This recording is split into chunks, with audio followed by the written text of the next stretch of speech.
ዜማን ያክስቷ ልጅ ሀና እንግዲህ ከተከራየችበት ቤት አስወጣች። የዜማ ስቃይ በዛባት። ከአከራዩ ጋር በመስማማት እንግዲህ ለአስከራዩ 10,000 ብር እንሰጣለን እና አስወጣት ሲሉ ተመካክረው ከፍቅር ጋር ሄደው እንግዲህ አንተ የተዋረድክና ክፉ ሰው ነህ፣ የኛ የምንላቸው ነገሮች ነገ ጧት ሁሉም ለሰው የሚሆኑበት ጊዜ አለ። ሰማይ ስናዩ አንተ ይመስልሃል፣ ግን ለሁላችንም የተሰጠ የምናየው ነው። ቤት ደግሞ የፈጣሪ ነው። ነገ ደግሞ አንተ ለእኔም ቤት ይኖረኝ ይሆናል። አየህ ነገሮች ይቀያየራሉ። አንተ ትልቅ ሰው ከኔ የምትበልጥ በእድሜ ግን አስተሳሰብህ ከኔ የወረደ በጣም የወረደ ነው። የወረደ ስራ ባትሰራ ጥሩ ነው። እድሜና እንቅልፍ አንድ ናቸው። እንቅልፍ ተኝተን ስንነቃ ብቻ ነው መተኛታችንን የምናውቀው። እድሜም እንደዛው ሳናስበው ነው የሚሄደው። በእድሜህ ጥሩ መልካም ነገር ስራበት ብላው ቸሩን ሄደች። ዜማዬ አለሱ ዘመዶች እኮ ሊመጡ ስለሆነ ነው አላት። ኧረ የሞቱት ዘመዶች ሊነሱ አለችው። ኧረ አይደሉም አለ። እና ታዲያ ሌላ ቤት ዘመድ አለ እንዴ አለችው። ይህንን ቤት እንፈልገዋለን አሉ እንዴ? እሷ የተከራዩበት ቤት አስወጣት አሉ አለችው። እንዴት አወቅሽ ብሎ ደነገጠ። በጣም የወረደ ስራ ሰሪ ነህ ብላ ልብሷን ሰበሰበችና ከዛ በኋላ እሷ ስትወጣ የተወሰኑ እቃዎቿን አስቀምጣ ቤት ሳገኝ ስከራይ ወስዳቸዋለሁ ስትል ነገረችው። ዜማ ለደላላ ስልክ ደውላ ቤት እንዲፈልግላት ተናገረች። አሁንም ደላላው ደውሎ ቤት አግኝቼልሻለሁ፣ ጠበብ ያለች ናት እንጂ እኔ ባልኩ ዋጋ ከሆነ እሺ ቃይን ይዤ ልምጣ ስትለው አይ ማየት አይቻልም፣ በቅድሚያ እኔና በቅድሚያ እዩ፣ ለጊዜው የሆነ ይሁን አለች። ያሬዶ ደግሞ ከድሮ ጓደኛው ከሱሲ ጋር ተቀጣጥሮ ቀውጥ እያለ አሳለፈ። ሶሲ ደግሞ አብሯት የሚቀበላት ሄኖክን ምንም አይደለም የሰፈሬ ልጅ ነው ስትል ድንጋይ ተቀብሎ የሚያሞቅ ነው ብላ ለያሬዶ ነገረችው። ያሬዶ ያሱ ግን በገንዘብ በጣም ይወዳታል። ለገንዘቡ በጣም ትበዘብዘዋለች፣ ትበላዋለች ገንዘቡን። የሄኖክ እህት በጣም ገንዘብ ወዳጃች ናት። የሄኖክ እህት ደግሞ ሁሉን ነገር እያስተዋለች እያየች ትገኛለች። ሰላም ውዴ ቻናሌ ተከታታዮች እንደምን አላችሁ? ሰላማችሁ ይብዛልኝ። ለቻናሌ አዲስ የሆናችሁ ሰብስክራይብ እያደረጋችሁ እስከ መጨረሻ እንድትከታተሉ በትህትና ጠይቃችኋለሁ። ሰብስክራይብ ያላደረጋችሁኝም የምታበረታቱኝም አመሰግናችኋለሁኝ። እንግዲህ አዲስ ፊልም የፍቅር ዜማ በኢትዮጵያ የሚለውን እንግዲህ ይዘንላችሁ መተናል። እንግዲህ አሁን ዜማ በጣም ከባድ ነገር ገብታበታል። ሀና ሁሉን ነገር እሱን ያሬድ የምትመክረው ነገር ነው ብላ ተቀብሏት፣ ዜማ በፍጹም አላስደበደበችውም ያሬዱን። ያሬዱ ደግሞ እስከ ሞት ድረስ አድርሰሽኛል ብሎ ተናገራት ዜማን። እንግዲህ በዚህ ነው ሀናና ያሬዱ ጓደኛ ፍቅሩ ሰተት ብለው ቤት አከራዩ ጋር ሄዱ። ዜማ የተከራየችበት ቤት ከሄዱ በኋላ ቸሩ ጋር እሱን ፊት ለፊት ሲያገኙት ምን ፈልጋችሁ ነው? አንተ በተደጋጋሚ እዚህ ሰፈር አይሃለሁ፣ ምን ፈልገህ ነው አለው ቤት አከራዩ። አንተን ፈልገን አሉት። ምንድን ነው የምትፈልጉት ስሎ ጠየቃቸው። በቁጣው ደነገጠች ሀና።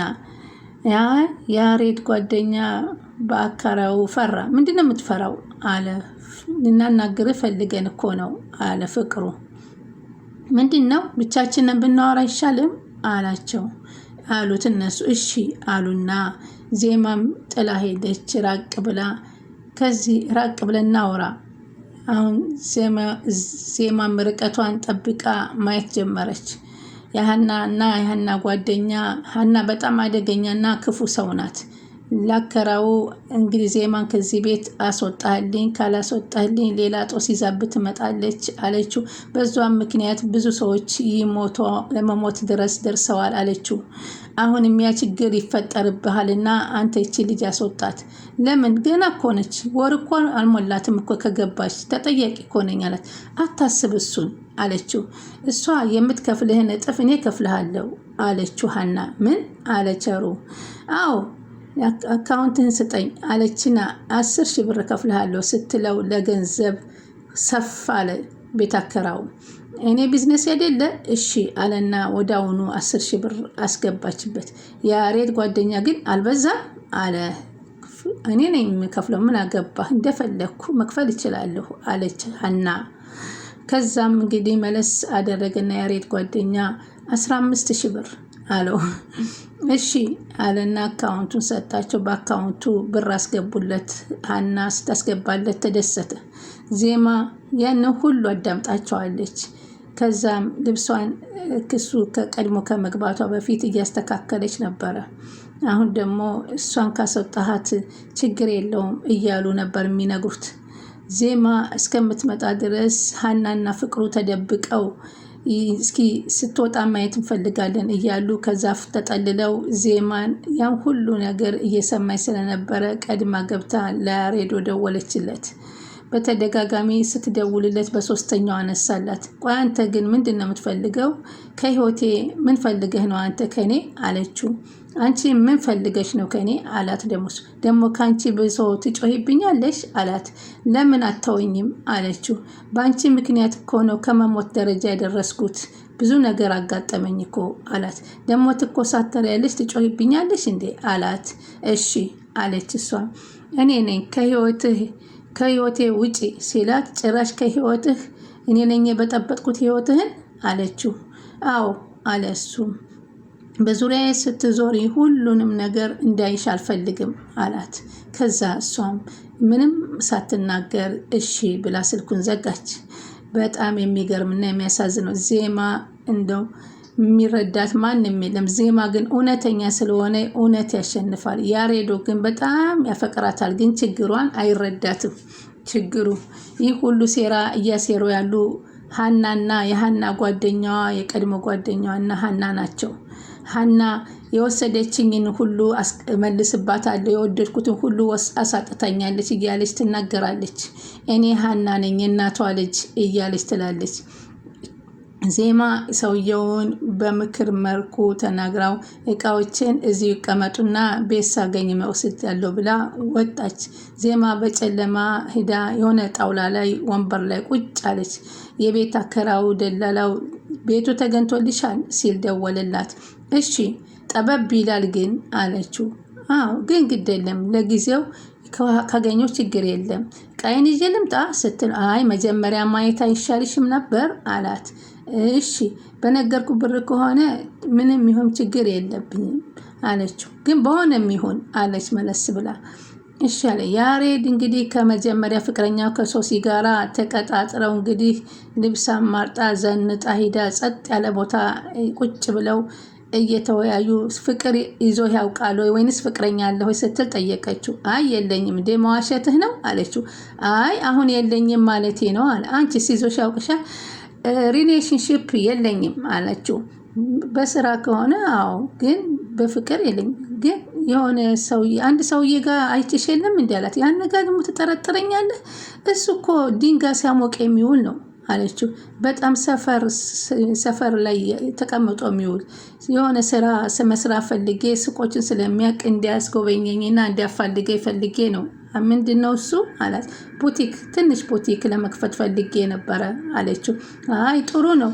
ለዛ ነዋ የተለያየ ቆንጆ ቆንጆ ልብስ እየለበሽ መንገድ ላይ ስትመጡ አይንሽ ሰው ካንቺ እያረፈው እና እናንተ ጋር አይናቸው ሁሉ እያረፈ እንደዛ እያልክማ አታሳፍረኝ አለችው። የምሬን ነው እኮ አላት ያሬዶ። ከኔ ይልቅ አንቺን ነበረ ትኩረት ያደረጉብሽ አላት። አንተም እኮ ቆንጆ ነህ አለችው። እንደዚህ አትበል አለችው። እንደዚህ አትየኝ ይባባሉ ገባ። እይታሽን ደግሞ ቀንሹ። ከዚህ ጊዜ በኋላ ከስንት ዓመት በኋላ ግንኙነት በኋላ እንደዚህ ለኔ ያለሽን ስሜት በቀላሉ ተረድቻለሁ አላት። እንዴ አለች ሶሲ። የመጀመሪያ ፍቅረኛ እኮ ነህ፣ እወድሃለሁ እኮ አለችው። ከዛም ርቦኛል እራት እንብላ ስትለው እሺ አለ። ከዛ እየተጓዙ ያሉ ዜማ ድንገት ከድሮ መቀመጫቸው ቁጭ ብላያት ደነገጠ። ያሬዶ ትክ ብሎ ማየት ምን ሆንክ ያሬዶ አለች ሶሲ። ምን ሆነሃል? ተመስጠሃል እኮ ደነገጥክ እኮ ተርበተበትክ፣ ምን ሆነህ ነው አለችው። አይ ምንም አልሆንኩም ፍዝዝ ብሎ ቀረ። ዜማ ጥፍ ብላ ከፊቱ ጠፋች ከሴቱም ጋር ስላየችው። ከዛ እሷም በቃ ወደ ቤት መሄድ አለብን አልሄድም አለ። ምን ሆነ ነው ለምን አለችው ማለት ነው። ሶስና ወይ በቃ መሄድ አለብኝ ወደ ቤት አላት። ከዛ ቤት ሂዶ እንግዲህ እሷን ማስታወስ ጀመረ። ያሬዶ ዜማ በጣም ይወዳታል። ጸባይሽ፣ ትዝታሽ እያለ የሶስና ጓደኛ ፍቅረኛ ደግሞ መንገዱን ሁሉ እሷን እየተከተለ ይፈልጋል። ያሬዶ ጋር ሄዶ ደግሞ ላናግርህ ስለ ሶሲ አለው። አሁን ሶሲ የዛ የሄኖክን ፍቅረኛ መሆኗን ያሬዶ ካወቀ እንግዲህ ምን ይፈጠራል የሚለው ዜማን ይረዳትና ወደ ዜማ የሚመለስ ይመስለኛል ያሬዶ። ዜማ በገዛ እህቷ በሀና መቀራየቷ ከአከራይ ቤት ጀምሮ በጣም ያሳዝናል።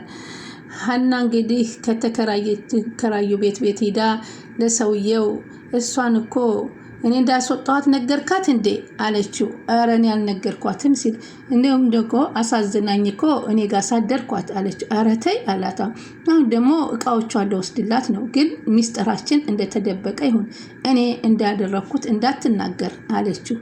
አይ አሁን ግን እቃዎቿን እንኳ አትወስጂም አለ። መጥታ እቃዎቼስ ብላ ብትልስ? አሁን ይሄንን እቃ እኔ እንደወሰድኩት ማወቅ የለባትም እሺ አለችው። ግን አልመጣችም አይደለም? አዎ አልመጣችም አላት። እኮ ታዲያ አሁን ይሄ እቃ ይቅርብሻ ለምን ሲላት 1000 ብር አካውንቱ ላይ መልሳ አስገባችለት። ደስ አለው በገንዘብ የሚገዛው ቸሩ። ከዛ በኋላ በቃ እሺ ግን እኮ አለመልሶ እጇን ያዛትና ይሄ ግን አንቺ ስትታየ ጥሩ ነሽ፣ ይሄ ቡቲቶ ነገር የሷ ምን ያደርግልሻል ብሎ እጁን ሲይዝ እንግዲህ ድንገት ዜማ ዘው ብላ ገባችባቸው። አይናቸው ፈጠጡ፣ ሴራቸው ተጋለጠ። በተለይ እህቷን እንደዛ ማድረጓ ዜማን በጣም የሚያዝን ነገር ውስጧ አደረ። እውነት ይመነምናል እንጂ አይበጠስም ይባላል። መጨረሻ ግን ዜማ ብትሰቃይም እውነታው ሲወጣ ሁላቸውም ያፍራሉ ብዬ ነው የማስበው። ያሬድም ሁሉን ነገር ሲሰማ ወደ ዜማ እንደሚመለስ እርግጠኛ ነን።